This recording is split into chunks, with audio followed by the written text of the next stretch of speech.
Salut à tous, dans cette vidéo on va apprendre à reproduire cette animation de motion graphism sur DaVinci Resolve. Donc c'est une animation avec un niveau quand même débutant, ça va vraiment vous apprendre les bases des nœuds et de la logique des nœuds derrière, donc comment placer les nœuds, pourquoi ce nœud se place là, etc. etc. Et donc c'est parti. Alors la première chose à faire, ça va être de venir prendre une composition Fusion et ensuite de se rendre dans Fusion. Maintenant on va venir prendre le clip de base. Et moi ce que j'aime bien faire quand je fais une animation, c'est toujours commencer par le background. Donc là le background, vous voyez que c'est un background comme ça avec des formes d'ombre. En fait, ce background, soit vous pouvez le trouver gratuitement sur internet, soit sinon vous pouvez le créer sur DaVinci. C'est pas très compliqué. Il faut juste connaître trois nœuds. Le premier, c'est le nœud Fast Noise, qui sont juste là. Ensuite, c'est le nœud Abstraction et ensuite, c'est le nœud Détection des contours. Je suis d'accord que pour un débutant, ça peut être un petit peu déstabilisant. C'est pour ça que je vous conseille plus de le télécharger directement sur internet quand vous êtes débutant. Ensuite, dans Abstraction, ici, on va cocher quantification et là, je vais mettre ça à 0, ça à 0, ça à 0, et là je vais augmenter l'échelon. Maintenant dans le fast noise, dans les couleurs, vous voyez que là le noir, l'alpha est 0, en fait on va mettre ça en full, et ensuite on va mettre l'adoucissement tout en bas, et là vous voyez qu'on commence à avoir quelque chose de ressemblant. Si on va voir plus ces formes en ondes, on peut retourner dans le fast noise, et ici on peut venir typiquement jouer avec l'échelle, vous voyez là on en a plus, et ensuite en jouant avec le détail, typiquement vous voyez qu'on peut avoir des formes plus arrondies. Bref, on peut avoir un background dans ce style, donc ces backgrounds s'appellent les backgrounds abstraction, et là typiquement en jouant avec le contraste, vous voyez, on peut avoir plus de plis aussi. Donc bref, vous voyez que c'est à peu près la même chose. Maintenant, là, je trouve que c'est beaucoup trop blanc. Donc en fait, ce que je vais venir faire pour que ce soit moins fort, ça va être tout simplement de refondre lui ici, tac, de venir baisser. Maintenant, si jamais vous voulez avoir des couleurs comme ce qu'il y a juste ici, vous pouvez juste, voilà, changer les couleurs dans Fast Noise. Maintenant, une fois qu'on a ça, ce qu'on peut venir faire aussi, c'est venir, voilà, augmenter un petit peu la fréquence de brouillement. Et là, quand je lance, vous voyez que tac, donc notre background va bouger. Une fois qu'on a fait notre background, ça c'est la base sur laquelle en fait on va venir placer ensuite nos éléments. Quels sont nos premiers éléments? Bah vous voyez que c'est faire le graphique juste ici. Donc pour faire ce graphique, on va devoir avoir du blanc en forme de rectangle. Donc si on va avoir du blanc en forme de rectangle, la première chose à faire, c'est de venir prendre du blanc. Donc pour avoir une couleur dans DaVinci, il faut venir prendre un background. Ce background de base, il est en noir. Vous voyez si je le mets dans le viewer. Maintenant, si je viens le mettre en blanc, il est bien blanc. Et maintenant, si j'ai envie d'avoir en forme de rectangle, tout simplement venir chercher le rectangle, l'ajouter et ensuite connecter directement au background. Maintenant, j'ai envie que mon background soit connecté avec le fond qu'on a créé juste avant. Et pour ça, on doit venir les relier. Pour les relier, on doit venir créer une merge. Et donc là, soit on peut faire le petit carré dans le petit carré, soit sinon, on peut juste venir chercher le nœud merge, l'ajouter, et ensuite venir connecter ça à la flèche jaune pour que ça soit en dessous, et ça à la flèche verte pour que ça soit au-dessus. Et si je mets ça dans le viewer, vous voyez que maintenant, j'ai bien mes éléments. Maintenant, avec mon rectangle, je peux venir faire des formes similaires à la vidéo. Donc, soit je peux venir jouer directement avec les paramètres largeur ici, soit je peux le faire dans du viewer. Et maintenant, je vais venir me décaler. Et ici, je vais venir augmenter la hauteur, baisser un petit peu la largeur. Voilà, augmenter encore la hauteur, la largeur. Voilà.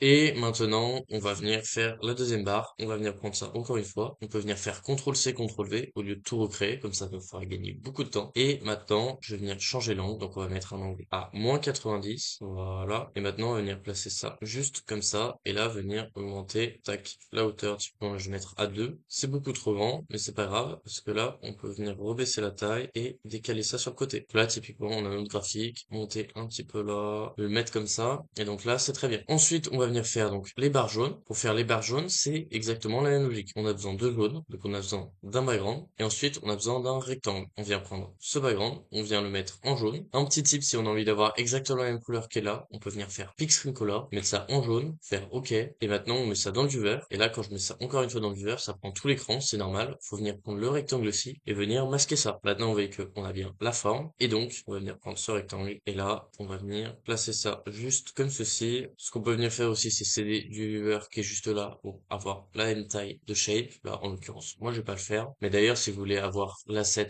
que j'utilise juste ici, donc pour pouvoir faire comme moi, mettre à droite ça et faire à gauche ça se trouvera dans mon serveur Discord qui est lien dans la description. Vous rejoignez le serveur, c'est 100% gratuit et vous avez une catégorie qui s'appelle Asset vidéo YouTube. Vous allez dans cette catégorie et normalement, il y aura cet asset là. Maintenant, on essaye de le placer un peu bien. Donc là, ça me paraît pas mal. Et ensuite, on en a un deuxième à faire. Donc pareil, CTRL-C, CTRL-V, on connecte ça là, on met ça dans le viewer et là, on va venir décaler et baisser la hauteur, typiquement comme ça, et pareil, venir le placer, par exemple, ici. Comment je fonctionne, moi, quand je fais des motion design comme ça? En fait, ce que je vais venir faire, c'est que je vais venir tout créer. Le background, les éléments. Une fois que tout est créé, je vais venir faire les animations. Donc, typiquement, les zooms, les apparitions, les disparitions, les textes, etc., etc. Et ensuite, à la fin, je vais venir faire les effets, donc tout ce qui est glow, vignette, ombre portée, et j'en passe. Donc là, on n'a pas encore fini tous les éléments, il nous reste les deux textes en dessous, et ensuite, une fois qu'on aura fini ça, on va venir faire donc les animations, et enfin, les effets. Donc là, je vais venir prendre un texte, mettre ça dans le vert, et donc là, on va mettre ça en majuscule, mi. Moi, j'ai pas la même police que lui, je crois que ça s'appelle police Minecraft, ou sinon c'est une police de jeux vidéo. Moi, je ne l'ai pas, donc je vais venir prendre celle-là, et si vous voulez avoir exactement la même, vous allez juste sur le site d'Afont, donc c'est des polices gratuites, et à l'intérieur, vous cherchez Minecraft, normalement, vous trouverez exactement la même. Donc moi, je vais venir mettre ça ensuite en dessous, et là, je vais juste faire CTRL-C, CTRL-V, encore une fois, et venir changer le texte, mettre You, et venir le placer ici. Maintenant, une fois que j'ai tous les éléments, on va venir faire donc, les animations. Donc la première animation, vous voyez que c'est nos graphiques qui viennent se tracer. Donc pour faire ça, on va venir dans nos rectangles, et on va venir donc masquer. Pour masquer, on va faire la même logique qu'on a fait avec le background ici, sauf qu'on va vouloir masquer tout ça. Vu qu'on veut masquer tout ça, on va venir masquer cette merge-là, vous voyez, qui a une flèche bleue. Donc la flèche bleue, c'est la flèche du masque. Et là, comment on veut le masquer? On veut le masquer de haut en bas. C'est-à-dire qu'on va venir prendre un de deux masques qui peut faire ça. Alors, on peut venir, encore une fois, prendre le rectangle, le connecter là, et vous voyez que maintenant, tac, selon où je vais positionner mon rectangle, ça va venir masquer. Et donc là, si je viens de haut en bas, comme ça, on va pouvoir faire l'animation. Donc je vais venir me placer à peu près ici, mettre une keyframe, et ensuite, à la frame 30, je vais venir monter. Quand je monte, vous voyez que là, au bout d'un moment, ça va se finir. C'est parfait. Maintenant, on va venir faire la même chose avec l'autre. Donc on va venir prendre un rectangle, une merge, mettre ça juste là. On va venir mettre une keyframe ici, pareil, une keyframe à 30, et venir terminer ça. Maintenant, on va faire les animations aussi pour le jaune. Donc c'est la même chose, vous voyez que ça apparaît de haut en bas. Et donc pour faire ça, pareil, un rectangle, on connecte ça là, comme ça. Et donc là, on va venir un petit peu plus loin, typiquement à la frame 15, mettre une keyframe, et ensuite à la frame par exemple 45, monter ça, pareil pour l'autre, une keyframe ici, et lui on va venir par exemple à la frame 25, et on va venir le finir à la frame 50, tac, et comme ça là vous voyez, il va apparaître juste après. Maintenant on a aussi une animation sur les textes, donc vous voyez c'est juste une animation de flou. Donc on va venir mettre un de flou ici, une keyframe à la frame 20, une autre à la frame 30, et maintenant à la frame 20, on va venir augmenter le flou énormément, typiquement à 16, et maintenant on va venir ajouter un autre flou, celui-là je vais venir le mettre à la frame 25, celui-là je vais venir le mettre à la frame 35, et pareil, ici on va venir augmenter, comme ça va flouter tout ça. Maintenant la dernière chose qui nous reste à faire, ça va être tout simplement le zoom. Donc pour ça, on va venir prendre un transform tout à la fin. Pourquoi on le met tout à la fin? Parce que comme ça va impacter tout ce qu'il y a derrière, donc tout ce qu'on a créé. Et donc on va mettre une keyframe sur la taille, une keyframe sur le centre XY,